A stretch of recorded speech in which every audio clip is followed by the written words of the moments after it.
So you've probably heard of viruses and bacteria before because you know that they both cause disease. But what you might not have known is that viruses can actually attack bacteria as well. So I want to start off today's video by telling you guys a story. So we have a happy little bacteria who's just going about living his life, just minding his own business. When all of a sudden, one day, he starts to think, geez, I don't feel so great. When all of a sudden, our sick bacteria has a virus just burst out of his body.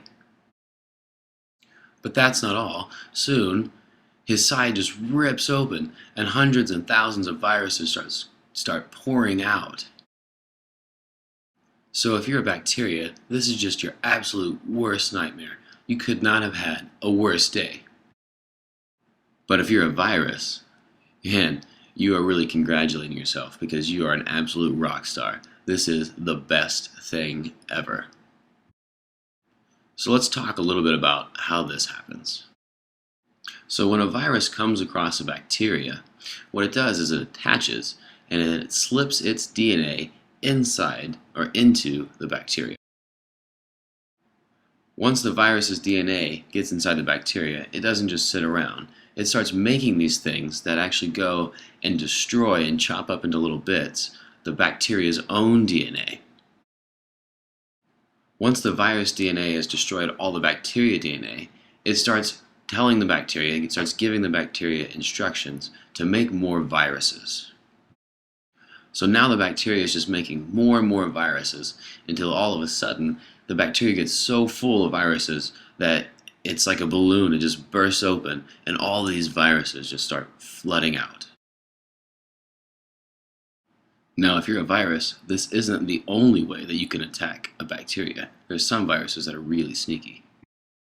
These sneaky viruses are kind of like secret agents in a way. So we have these secret agent viruses and they attack in a different way. So let's find out how.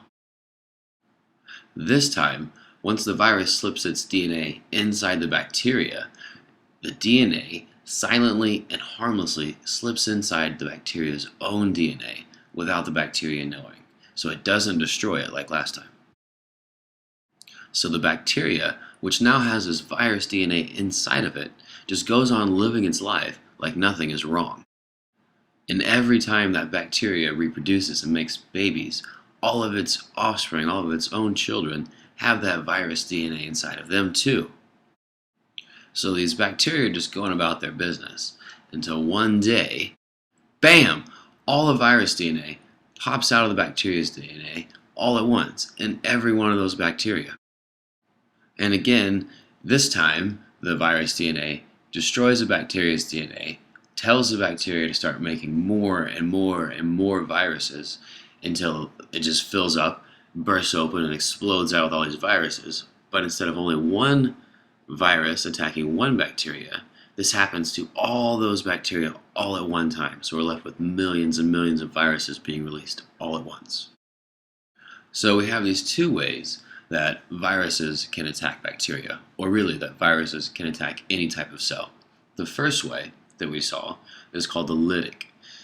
And what happens there, that's where the virus attaches to the cell, puts its DNA inside, the virus DNA destroys the bacteria's DNA, and then the bacteria goes on to make many, many copies of the virus until it explodes and dies. The second way with the sneaky virus, it's kind of like the secret agent, is called the lysogenic. And this is where the virus DNA kind of hides out inside the bacteria's own DNA while it reproduces, makes more and more bacteria until all of a sudden, bam, they pop out and we're releasing millions and millions of viruses all at once.